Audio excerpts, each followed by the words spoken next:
আগরপাড়া দিনহাটার পর ইলামবাজার এসআইআর ঘোষণার 72 ঘন্টার মধ্যেই রাজ্যে পরপর দুর্ভাগ্যজনক ঘটনা। বিজেপির ভয় সন্ত্রাস বিভেদের রাজনীতির খেসারত দিচ্ছে বাংলা, ফের সরব মুখ্যমন্ত্রী। কেন্দ্র কমিশনকে একযোগে নিশানা, কেন দায় নেবেন না কেন্দ্রীয় স্বরাষ্ট্রমন্ত্রী? প্রশ্ন মমতা বন্দ্যোপাধ্যায়ের।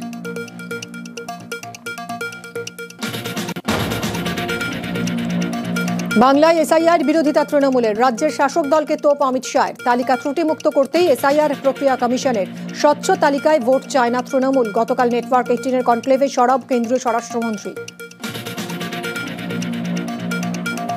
इसमें सहयोग करने की जगह विपक्ष क्यों इसका विरोध कर रहा है? उनको दूषित मतदाता सूची ही चाहिए जिसके आधार पर वो असली जनादेश को छिपा सके।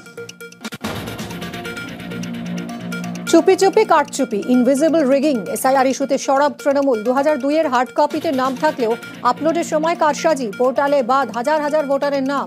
বিজেপি অফিসে বসেই চক্রান্ত বলে তদন্তের দাবি কুণালে। কমিশনকে জানান পাল্টা তোপ পদ্মের।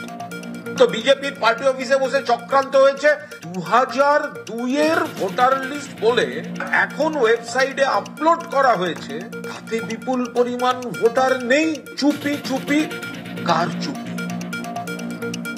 এসআইআর তার সাথে বিজেপির কোনো সম্পর্ক নেই। যদি তৃণমূল কংগ্রেসের কোনো বক্তব্য থাকে, সেই বক্তব্যটা ইলেকশন কমিশন অফ ইন্ডিয়াকে বলা উচিত। এবার ইলেকশন কমিশন অফ ইন্ডিয়াকে ঝাঁটা মারবে না কি করবে তারা করুক।